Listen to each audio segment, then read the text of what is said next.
Greetings, respected viewers. I'm George from Ireland. Here I'm on Trafalgar Square in London. So behind me is the National Gallery, and attached to it is the National Portrait Gallery.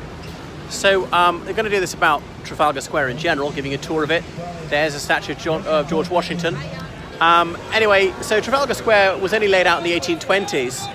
Most of this space was previously occupied by a royal mews. That means where horses and carriages were kept. M-E-W-S. The singular is still mews. You've got a lot of street performers like this guy here. Okay, some of them quite noisy, some of them quite noisome. And there's that church of St. Martin's in the fields behind. The church is perpetually open door.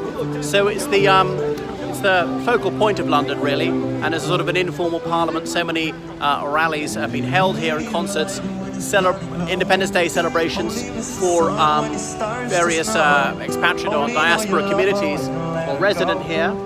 Oh look, and that's the Sir John Paul Getty entrance. He was this American billionaire who was very much an Anglophile. He went to Magdalen College, Oxford, at the same time as King Edward VIII, and that's that. Had 5 sons by 5 different wives, no daughters, and that's that. And then his grandson, I think, was kidnapped by communists in Italy but came back alive, and I forget which one's which out of John Paul Getty, the first, second, third. And the third died, not so long ago, 15 years ago, left lots of money to the Conservative Party. Anyway, so more of the National Portrait Gallery, which is free of charge, and lots of pavement artists. So here's, look, someone's done all the flags in the world. Never lasts very long. Look, somebody executed a huge design there in chalk on the pavement. Okay, various, you see the equestrian statue of King George IV, various high commissions and embassies around here. Now, this northern part of Trafalgar Square was open to traffic. It's only in 1997 the Deputy Prime Minister, John Prescott, closed it and pedestrianised it. Prescott, who had a stroke the other day, was a Labour Deputy PM, and there's only a Deputy Prime Minister if the Prime Minister wishes there to be one. There's none at the moment. The very first Deputy Prime Minister was Clement Attlee, a Labour man, 1942 to 45, when Winston Churchill was the Conservative Prime Minister of the wartime coalition. So to show that Labour was fully on board, he's made Deputy PM.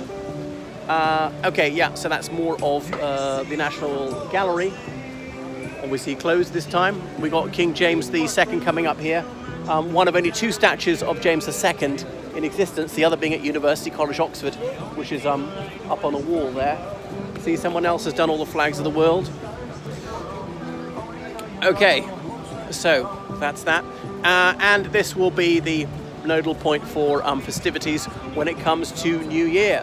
I've been here myself. They search to try and prevent you bringing alcohol in. Doesn't always succeed. All right, and that's the extension to the National Gallery, paid by some munificent millionaire. All right, now here is Canada House. Well, I probably should have showed you the maple leaves and see if you could possibly guess. So that's the Canadian High Commission. Remember, Commonwealth countries don't have embassies to each other, they have high commissions to each other. So the Commonwealth is of 54 countries, the United Kingdom and former British colonies, if they've chosen to be in the Commonwealth. Some of them choose not to be. Israel, Palestine, the United States, Republic of Ireland, Burma, Zimbabwe at the moment. Zimbabwe is trying to come back in. And actually some countries which were never British colonies are in it, for instance Mozambique. Okay, so we say Canada, and the gold leaf's up there, which I believe is a 1920s building this. They've got an art gallery in it which sometimes open. And so the equivalent of the ambassador is the High Commissioner. That's the man or woman who holds the post. And likewise in Ottawa, there'll be the United Kingdom's High Commission to Canada. To try and suggest that Commonwealth countries aren't fully foreign to each other. So you're getting an idea of the scope of Trafalgar Square. It's named after this peninsula on the Portuguese coast, where on the 21st of October 1805, the Royal Navy, under the command of Lord Admiral Nelson, defeated the French and Spanish fleet led by Admiral Villeneuve and Federico something in Napoli, the Spanish admiral. Anyway, so there you can see an ale house called the Admiralty, as in where the Admiral's in charge, and just behind this, really what was the Admiralty building where all the Admirals were. And there's some little memorial pillar thing saying, obviously the news was that there'd been this great victory, however, Lord Nelson had been killed in the battle, and so a fast ship was dispatched to somewhere in Cornwall, the very southwest tip of England, the closest point at the United Kingdom to the sea battle site, and then obviously the dispatch was handed in, and a fast ride had to go post haste from there to the Admiralty to deliver the news, and it took him 24 hours or something. I don't know if maybe he just handed it on to other riders. So various places in London, like High Street, Kensington, shows you that same message. Okay, you see the High Commission of Uganda and Malaysia share a building, Uganda House, with the crane, which is a symbol of Uganda. So it's got a distinctly naval theme. There's some little statues of admirals further back. Go and have a closer look at them, giving an idea of the dimensions of it first of all. Anyway, what else goes on here? Yeah, concerts occasionally, Easter celebrations. Remember there was a sort of reenactment of the crucifixion here on Good Friday a few years ago. Okay, tourism Malaysia. And then this building dead behind me now in the middle, that's a bit of Drummond's Bank, this very Pucker Scots bank. I don't think it's a huge one. Amazing that they have that site. Must cost a pretty penny. And their motto is rather die, or die before break faith. That's it. Before meaning rather in the old-fashioned way. There's the equestrian statue of Charles I. You can see the rear end of him and his equine. So all distances from London are measured from that statue. And that's where Charing... Oh, die quietly. Die quietly. That's where Charing Cross originally was. There was a cross where that statue is now, in honour of, oh my goodness, which queen is it? Is it Isabella of Castile, one of the medieval queens, wife of Edward III. But then it was destroyed in the 1640s under Cromwell because they were iconoclasts, Puritans, hardcore Protestants, thought it was Romish superstition. Okay, and there are various bookshops and whatnot in there and offices. And that's towards Fleet Street. Fleet not meaning a group of ships, but the River Fleet, attributed to the Thames, which is underneath. It's one of the lost rivers of London. They built over it. Okay, so Charing Cross is the tube station for this one. A little entrance to the tube station here, you'll see. There it is. And just up that street is Charing Cross Station, which is the mainline station as well. Now, I'll tell you more when this fire engine's out of the way.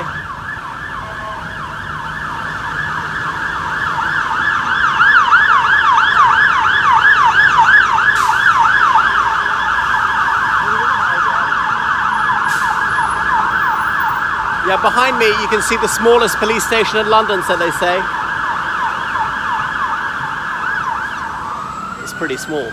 I've never seen a policeman in there, so I don't really know. Well, Simcha, a Jewish festival, was held here. Pakistani Independence Day celebrated here, Indian Independence Day. Over there is South Africa House, as in the South African High Commission, and on and on. So I'm now sort of doing another circuit, but on the actual square bit of Trafalgar Square. So very few people would know what the Battle of Trafalgar was about these days, but Trafalgar Day used to be a big deal in schools, and every child was supposed to know about that. So more about its maritime theme. So a few admirals are memorialised here, ones who were vital during the First World War. Look at the lion symbol. So the British lion, even though there were no lions that were ever native to this country. Admiral Beatty, a Scotsman, of course. And Jellicoe, I think, was also North British, and I have a feeling Cunningham, no, I think Cunningham was English actually. So, died a year apart, and people passed them by. And here we come on to Cunningham. All right, so other things I should point out to you is over in this corner here, on this plinth, you see this ancient Persian mythical beast. It's a bit like a sphinx. I don't know what the Persian equivalent is. And anyway, that plinth changes every year. A different thing is displayed there. There was this one-limbed woman there, pregnant, who was on it. So the late Bernie Grant MP for Tottenham, he suggested it ought to be to the unknown slave.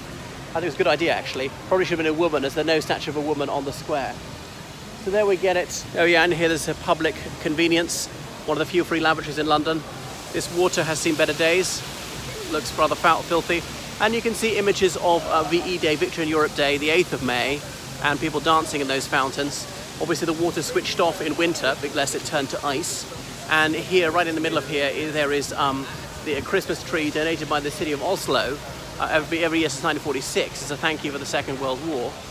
And that's that. So here you are, see the big lions of at the foot of Nelson's column, and you see various battle scenes there depicted in these bronze sculptures, relief sculptures I think they are, but then how would you carve it out of bronze? Maybe you just cast it, like these lions, and they're all identical, the lions. Well, what else? So you can climb up on them. It's quite difficult. You're in serious danger of sliding off. Surprised they don't actually prevent you by putting spikes or do not climb signs in these elfin safety conscious days. So you can get, these boys have got the idea. That's it. Now Jomo Kenyatta, first president of Kenya, when he was here in the 1930s, he would climb onto one of these lions and address the crowd. Sir Oswald Mosley spoken here as recently as the early 60s, leader of the British Union of Fascists, and on and on. So there I have given you just a little bit of a taste of what Trafalgar Square is about if you've never been here.